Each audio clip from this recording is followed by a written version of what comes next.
తెలంగాణకు నీళ్లలో, నిధులలో, నియామకాల్లో, చివరికి తెలంగాణ యాసకు, భాషకు, తెలంగాణ జాతి గౌరవాన్ని దెబ్బతిని బాధలో ఉన్న సమయంలో నేనున్నాను అంటూ బయలుదేరిన నాయకుడు కేసీఆర్.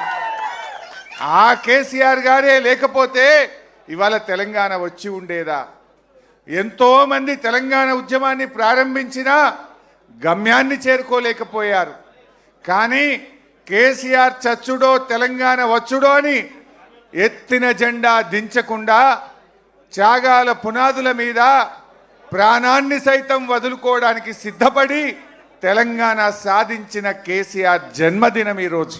చరిత్రలో చాలా మంది ఉంటారు, కానీ చరిత్ర లిఖించదగిన విధంగా ఉద్యమాన్ని ప్రారంభించి ఒక కల కని ఇవాళ రాష్ట్రాన్ని సాధించి ఇవాళ హిస్టరీలో నిలిచిన నాయకుడు, చరిత్ర పుటల్లో శాశ్వతంగా నిలిచే నాయకుడు కేసీఆర్.